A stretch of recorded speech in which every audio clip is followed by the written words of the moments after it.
대한민국 근현대사를 환경적 세계관으로 알리고 전하는 대한역사문화원의 한국 근현대사 바로 알기 특강입니다.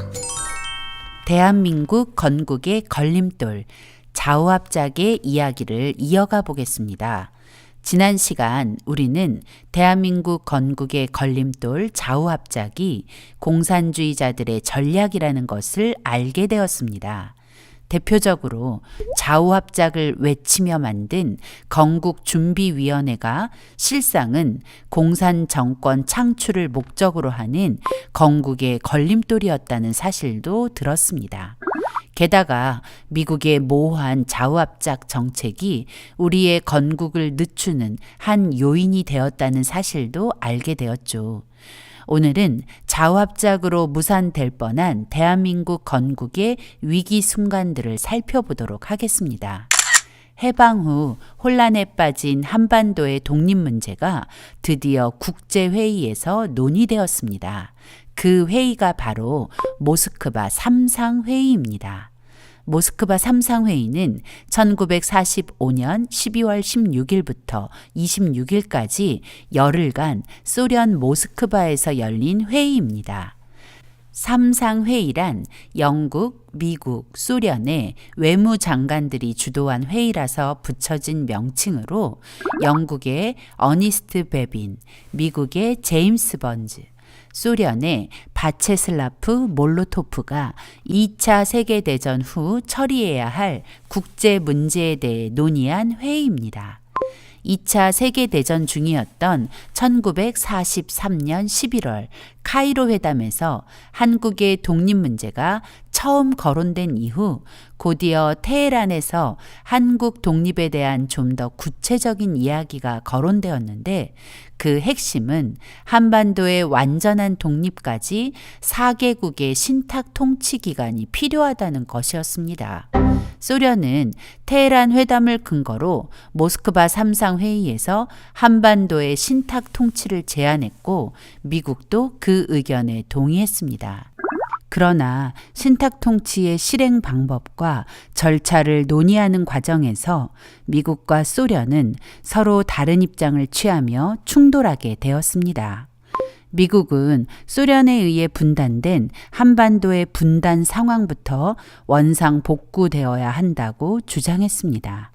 현재 둘로 갈라진 한반도의 행정을 하나로 통일한 후 네 나라가 5년에서 10년 동안 신탁 통치를 하면서 한반도의 완전한 독립을 추진하자는 것이었죠. 그러나 소련은 한반도의 행정 통일과 분단 정지 등 모든 문제를 미소 공동위원회를 구성하여 상의한 후 그 결정에 따라 처리하자고 주장했습니다. 소련의 주장대로라면 미소 공동위원회에서 미국과 소련이 합의하지 못하면 한반도의 분단 상태는 계속되는 것이었습니다. 미국이 소련의 강력한 주장에 마지못해 동의하며 한반도에 미소 공동위원회를 설치하여 미소 공동위원회의 결정에 따라 한반도에 임시정부를 설치하고 5년 동안 신탁 통치를 통해 한반도의 독립을 도모한다는 결정을 내렸습니다. 신탁 통치 소식이 한반도에 들려오자 이승만 박사와 김구 선생을 비롯한 우익 진영은 신탁 통치를 강력히 반대했습니다. 더구나 임시정부를 구성하는 문제에서 좌우합작 임시정부를 구성한다는 것은 도저히 받아들일 수 없는 일이었죠. 모스크바 3상 회의를 통해 미소 공동위원회가 결성되고 좌우합작 임시정부의 이야기가 오고 가자 이승만 박사는 좌우합작과 신탁통치 반대 운동을 펼치며 1946년 4월 15일부터 영남 지역을 시작으로 전국 유세를 시작했습니다. 많은 사람이 신탁통치 반대에 힘을 실었습니다. 좌익 역시 신탁 통치 소식을 처음 접했을 당시 우익과 한 목소리를 내며 신탁 통치를 반대하다가 며칠 후 소련의 지령을 받고는 바로 입장을 바꿔 신탁 통치 찬성을 외치며 우익과 대립하게 되었습니다. 좌익 세력에게 선동된 사람들이 신탁 통치 지지에 가담하면서 한반도는 혼란 그 자체였습니다. 모스크바 3상 회의의 결정에 따라 미소 공동회담이 열린 곳은 서울이었습니다. 소련 측 대표단은 미소 공동회담에 참석하기 위해 서울에 왔습니다. 1946년 3월 20일 덕수궁 석조전에서 미소 공동위원회가 시작되었습니다. 이 회담의 가장 중요 쟁점은 신탁 통치를 위한 임시정부를 구성하는 문제였습니다. 소련은 우익이 신탁 통치를 반대하니 우익을 배제하고 신탁 통치를 찬성하는 좌익과 좌우합작 세력만으로 임시정부를 구성하자고 주장했습니다. 그러나 미국의 의견은 달랐죠. 아무리 우익이 신탁 통치를 반대한다고 해서 배제시킨다는 것은 말이 안 된다며 우익과 좌익이 모두 포함되는 임시정부를 구성해야 한다고 주장하며 결론을 내리지 못한 채 다음 회의로 결정이 미루어졌습니다. 미소 공동회담이 한반도 공산화를 위한 소련의 공작임을 확신한 이승만 박사는 영남 지역 유세를 마치고 호남 지역 유세를 시작하면서 6월 3일 전라북도 정읍에서 자유민주주의 수호를 위한 결단, 정읍 발언을 하게 됩니다. 이승만 박사는 남한만이라도 임시정부나 위원회를 조직하자고 호소했습니다. 또 북조선 임시인민위원회에 대응하는 과도 정부를 세워 북한 지역에서 소련군, 공산군을 몰아내고 통일 정부를 구성해야 한다고 했습니다.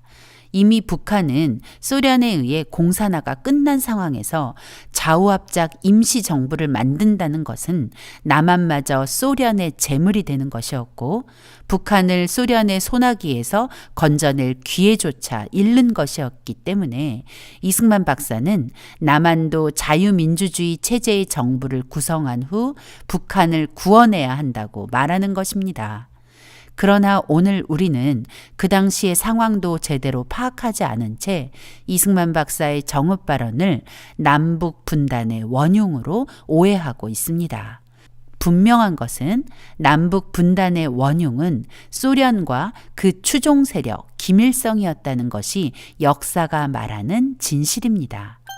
소련의 속내가 한반도 공산화였기 때문에 미소 공동회담은 애초에 결론이 날 수 없는 회담이었습니다. 미국은 더 이상 미소 공동회담이 의미 없다는 것을 깨달았고 1947년 9월 17일 한국의 독립문제 해결을 유엔에 맡기기로 했습니다. 유엔은 미국의 요청을 받아들여 1947년 9월 23일 한반도의 독립 문제를 의제로 채택하였고 소련은 기다렸다는 듯이 미소 공동위원회 결렬을 선언했고 미소 공동회담은 그렇게 막을 내렸습니다.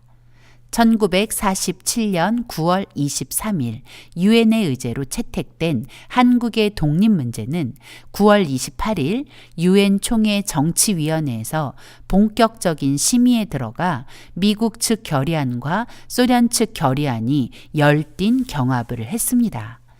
미국 측 결의안의 핵심은 한반도에서 국회의원 선거를 실시해 정부를 구성하도록 돕자는 것이었고 소련 측 결의안은 한반도 문제는 한국 사람끼리 해결하도록 하고 외국 군대, 즉 미국과 소련은 한반도 밖으로 철수하자는 것이었습니다. 언뜻 들으면 소련이 더 우리를 존중하는 듯 보이지만 소련의 이 말은 새빨간 거짓말이었습니다. 소련은 절대 북한의 공산화를 멈출 생각이 없었고 미국이 한반도에서 철수하자마자 소련은 압록강을 건너 다시 들어올 계획이었던 것입니다. 1947년 11월 14일 유엔 총회는 미국 측 의견이 대거 반영된 결의안을 채택하고 표결에 붙여 한반도의 독립을 위해 남북한 단일 선거를 실시하기로 결의하였습니다. 결의 내용을 잠시 살펴볼까요? 한국의 독립 문제에 대한 유엔 총회 결의안은 두 개 부분으로 구성되어 있는데, 먼저 첫 번째 부분을 보면 단일 선거로 선출될 한국의 대표들은 한국에 주둔하는 군정 당국들에 의해 임명되는 것이 아니라 한국 인민들에 의해 실제로 정당하게 선출돼야 하기 때문에 그 선거의 정당성을 위해 한국 전역을 여행하며 선거를 감시하고 협의할 권한을 가진 유엔 한국임시위원단을 즉시 구성한다는 것입니다. 결의안의 두 번째 부분에서는 선거를 감시하기 위해 한국에 파견하는 한국임시위원단은 총 9개국, 오스트레일리아, 캐나다, 중국, 엘살바도르, 프랑스, 인도, 필리핀, 시리아, 우크라이나 공화국의 대표로 구성한다는 것과 한반도에서 시행될 선거의 방식은 성인 보통 선거제에 기초하여 비밀투표 방식에 의해 실시될 것이며, 선출된 대표들로 국회를 구성하고 한국의 독자적인 정부를 수립하는 것을 목표로 한다는 것입니다. 또 선출될 대표들의 수는 각 선거구의 인구 비례로 선출한다는 것이며, 이 모든 선거는 한국임시위원단의 감시하에 실시되어야 한다는 것입니다. 그리고 선거가 끝나고 국회가 구성되고 정부가 구성되면 정규군을 조직하고 정규군에 포함되지 않는 모든 군사단체 및 준군사단체들을 해체하고 남북한의 군사령부 및 민정당국으로부터의 정부의 기능을 인수하고, 가능하다면 점령군들은 90일 이내에 빠른 시일 내에 남북한으로부터 완전 철수하도록 한다는 것입니다. 그리고 선거감시위원단은 자기들의 활동을 통해 내려진 결론들을 유엔 총회에 보고하고, 만약 문제가 있을 경우 남북 단일 선거에 관한 문제들을 유엔 소총회와 협의할 수 있다는 것이죠. 유엔 총회에 남북 단일 선거 결정이 전해지자 남한 내 거의 모든 정치 세력들은 기대에 부풀었습니다. 해방 후 2년이 지나도록 온전한 독립을 이루지 못한 상태에서 이제야 독립된 정부가 구성되는구나 라는 생각을 하니 감격스러웠을 것입니다. 우익 진영에서는 유엔 총회의 남북 단일 선거 결의가 발표되자마자 유엔 결정 감사 및 선거 촉진 국민대회를 개최하기도 했습니다. 그러나 북한은 단일 선거 결사 반대를 외치며 유엔의 결정을 받아들일 수 없다며 반발했습니다. 그런데 남한에서도 심상치 않은 기류가 발생했습니다. 이승만 박사는 남북 단일 선거를 해서 정부를 구성하고 한반도에서 소련을 몰아내자며 유엔의 결정을 환영한 반면, 이제껏 이승만 박사와 한 목소리를 내던 김구 선생은 남북 단일 선거를 반대한다며 북한 편을 들기 시작한 것입니다.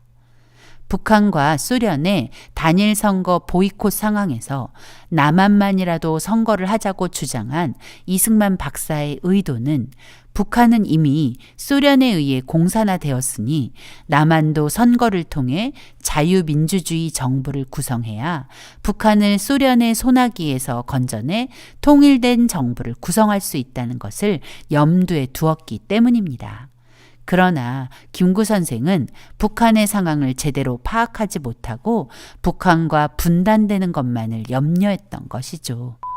이승만 박사는 공산주의와 공조는 있을 수 없는 일이라고 강력하게 주장하며 남북 단일 선거를 독려했습니다. 이 박사는 공산주의가 얼마나 무섭고 악랄한지 잘 알고 있었기 때문에 하나님께서 주신 꿈, 하나님의 말씀대로 통치되는 거룩한 나라의 건국을 위해서는 공산주의와의 연합은 절대 용인할 수 없었습니다. 그러나 김구 선생은 체제야 어찌되든 통일만 하면 된다는 생각에 빠져 통일된 나라의 건국을 위해서는 공산주의와 손잡는 것이 문제가 안 된다는 입장이었던 것이죠. 그리고는 자신이 이 문제를 해결해 보겠다며 1948년 4월 19일 38선을 넘어 북한으로 김일성을 만나러 갔습니다. 김구 선생은 북한에 가서 김일성과 430 공동선언을 했습니다. 이 선언의 핵심은 선거를 절대 안 할 것이고 한반도에서 외국 군대, 미군 철수를 하기를 강력히 주장하고 우리 민족끼리 잘해보자는 것이었습니다. 즉, 북한과 손을 잡고 좌우합작의 길을 가자는 것입니다. 북한에 간 김구 선생은 공산화된 북한의 실상을 보았고 지금 당장이라도 북한이 남한을 침략한다면 남한은 완전히 망하게 될 것도 알게 되었습니다. 그러나 남한으로 돌아온 김구 선생은 북한의 실상에 대해 그리고 공산주의에 대해서도 그 어떤 말도 하지 않았습니다. 김구 선생은 한반도의 위험을 보았으면서도 그 위험을 경고하지 않은 무책임한 사람이었다는 것이 씁쓸한 팩트입니다.